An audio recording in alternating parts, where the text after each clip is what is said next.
we'll be taking an in-depth but not too technical look into the cryptocurrency NEM, or XEM, and figuring out exactly what it is, what it has to offer, and generally how it works.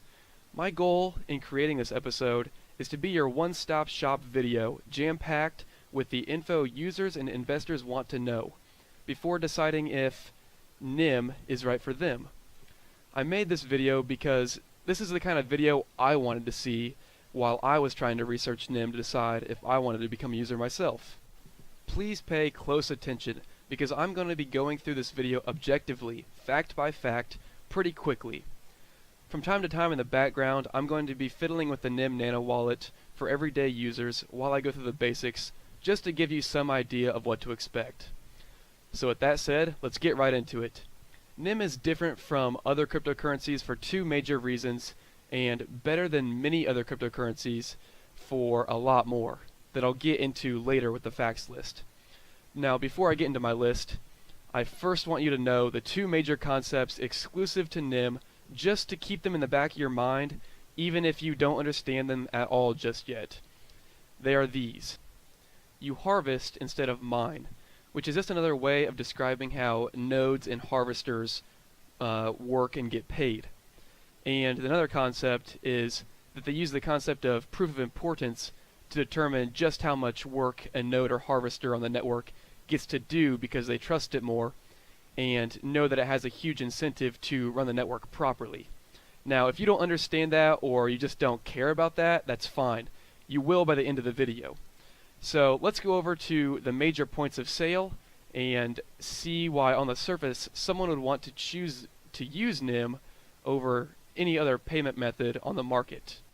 So actually, before we go into the major points of sale, as you can see below, I'm going to go over the most basic of basics about NEM.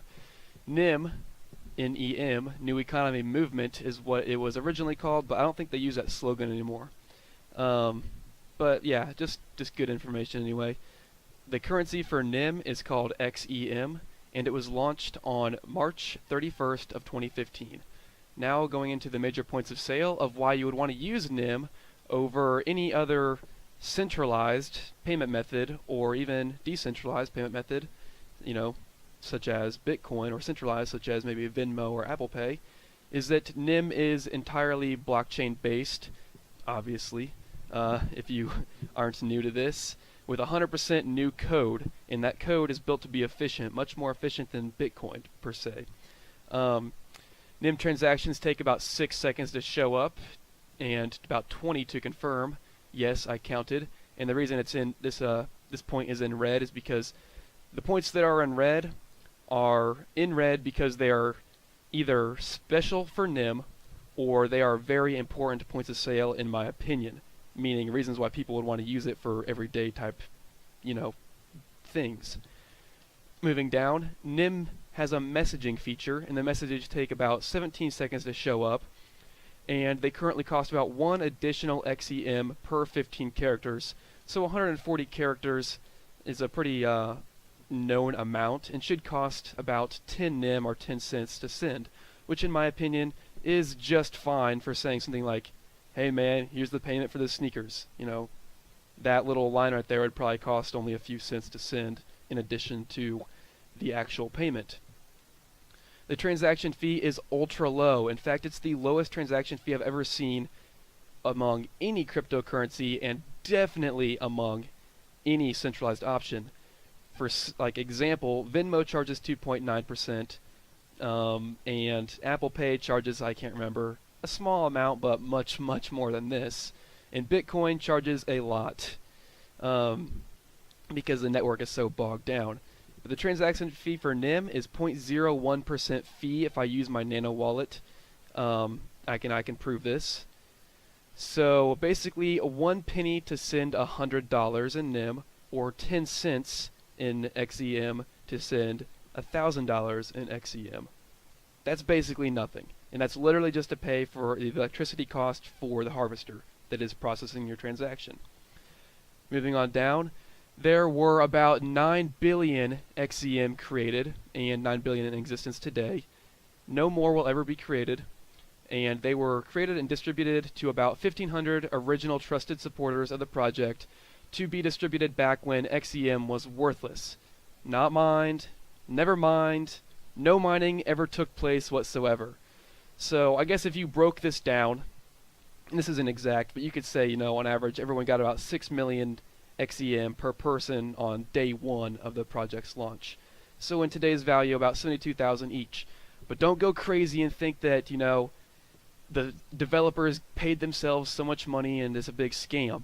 No, it behooved them to, I guess, spread out that money that the original 1,500 were given in order to propagate the network. If a couple, which I highly doubt, saved their original 6 million NEM, I still don't care, because congratulations, they were there and they had very good foresight to invest in the startup of the project, and they deserve to be rewarded for that great foresight and support for the project. So it's not a scam. Don't think of it like that. Moving on down, NEM is incredibly scalable, much more scalable than Bitcoin, and it's been tested to 3,000 transactions per second. Bitcoin, I guess to show you the scalability, is currently being incredibly bogged down with about 70,000 unconfirmed transactions at a meager 4 transactions per second on average, as of the time I'm recording this script anyway. That's pretty sad. There's no personal information required to get the Nano wallet. No names, addresses, no credit card info, no photo ID, no bank info, or no online anything, basically. And to me, this is a huge incentive to switch over to cryptocurrency. NEM is 100% traceable. I know that you Monero guys, or you money laundering types, the few of you that are out there, might not like this. And so there's no private transactions possible in case you care about privacy. But hear me out. This is extremely important for mass adoption. It allows buyer and seller protection to be implemented in the future, and it allows businesses, like it or not, to track spending habits. So this is important because the major reason why cryptocurrencies will be adopted someday is if businesses adopt them to accept alongside of a fiat currency as a payment option. They're not going to want to accept a cryptocurrency if they can't track your transactions, like on Amazon.com or Walmart. That way they know to give you like personalized advertisements and stuff. And guys, I know some of you guys don't like this. I'm not a really big fan of it, but this is a compromise we're going to have to make if we want businesses to accept to accept a cryptocurrency. Moving on down, the NEM network also has things they call mosaics. It's just a fancy word for assets that can be traded on the NEM blockchain. And just to familiarize you, XEM is a mosaic. Not much more to say about that.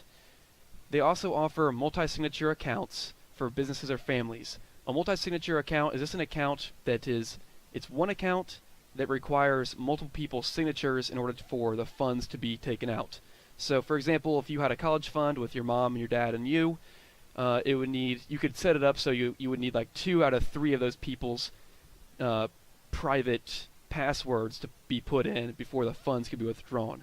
So that's pretty cool for businesses or for families.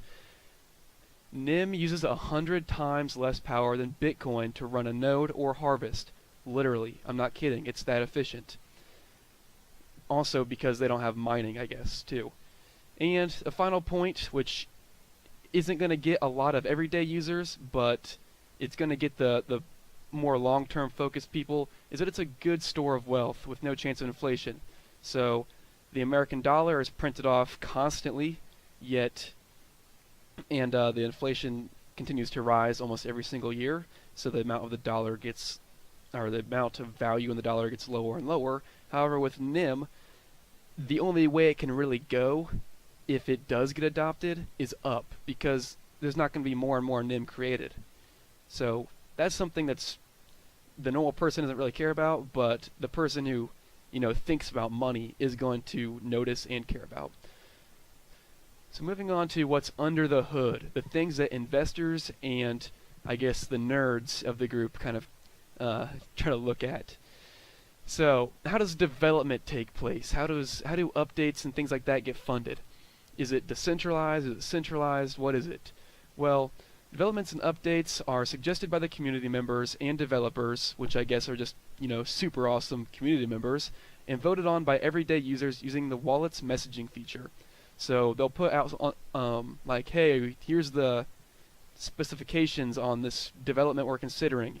Send a yes or no vote to this address, and you can vote yes or no. Everyday users can do it. It's funded by a mixture of a fund created during the creation of NEM. I think it's called like the Developments Fund. And yes, I do believe that may eventually run dry, but that's okay. Don't worry about it. It's just to get NEM on its feet. They also get funded by community funding, so donations and things like that, by investors and people who just have large stakes in XEM who want to improve the network in hopes of growing their XEM value. So, like I said on my last NEM video, it's called sweat investing. You invest a lot in a company or a currency, and then you put in work to increase the value of your investment. So you work for yourself. It's pretty cool. So in that case, there's lots of incentive for people to improve the network for developers and community members who are invested in NEM, as I just said. Importance. So what the heck is importance? Importance is for harvesters and nodes and supernodes concern only. It doesn't concern you if you just want to be an everyday user and just care about how it functions. And it determines how much new data and network traffic is sent your way for you to register and process.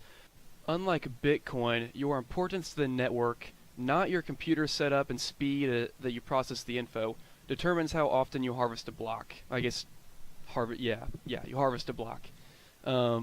This ensures that you are trustworthy, have a high stake in keeping the record straight, and have incentive to grow the network. And your importance depends on your account's balance and how often transactions are done from your account. So basically, just another way of ensuring that you are heavily invested in the network and you are incentivized to keep the record straight. Because if you had say you have 3 million NEM because you're a supernode. Well, I don't even know, that's thousands of dollars. And let's say you want to somehow try to scam the network. Well, that's going to get figured out, and then you're going to lose your thousands of dollars of investment in the network. So why would you ever do that when you could just get paid to process the transactions normally and, and just get paid for it? So moving on down, in order to start harvesting, you need to have a 10,000 NEM vested. In order to have a supernode, you need to have 3 million NEM vested. And when I say vested, I just mean invested in the network, and it is determined by the amount of time you've kept that amount in your wallet. 10% of your balance becomes vested every 24 hours that it's there. So example, if I put 100,000 XEM in my wallet today, 24 hours from now, about 10,000 will be considered vested. So now I could start harvesting in 24 hours. So with a balance of 20, just for example also, to give you an idea of how often blocks are harvested currently, someone said with a balance of about 20,000 XEM vested, it took them about 1 to 2 months to harvest a block. But with a super node with 3 million vested, it typically takes less than a day, from what I've read, for them to harvest a block. And payout for the harvester is random. It's not like a set block payout. It's just the transaction fees that you process in that block. So sometimes the block could be pretty empty and be zero, but sometimes there could be a lot of transactions in that block if you have like a high importance and things like that, and you could get over 100 NEM from processing one block. And obviously, the more blocks you process, the better average payout you get. If you have a high importance, you'll be mining several blocks a week, so it's no big deal if you get a few that pay out zero, because the electricity fee is so low for running a NEM node or super node. So, and also as the amount of transactions on the network grow, the more transaction per block will occur, and so does the amount harvesters will get paid per block naturally. NEM uses 100 times less power, as I've said before, than Bitcoin to run a node or harvest. So, no need to explain that. It's pretty good on power savings right there. You can run a super node or harvest on a regular PC. You don't need to even have like a nice expensive one. There's no need to run an expensive ASIC miner like on Bitcoin. Super nodes get paid out about 450 NEM per day currently. NEM Bitcoin miners on this small of scale, meaning with the same equipment, meaning just a CPU on a computer, are getting paid nothing. Like, you will never ever mine a block if you're just using your CPU on your computer. And right now this 450 is, and that's in Bitcoin, I mean, that you'll never mine a block if you're using a CPU on a Bitcoin network. Right now this 450 is paid out by both the Sustainability Fund, which was created from the initial coin creation, but this will also eventually be paid 100% from transaction fees when the network starts getting heavier and heavier traffic, once people start adopting it more, and will thus become self-sustaining and extremely profitable for the supernodes. Well, I think that's about it, folks. That's all I've got to say about NEM today. Please let me know in the comments below. Don't forget to comment, rate, subscribe. Thanks for watching, and let's invest.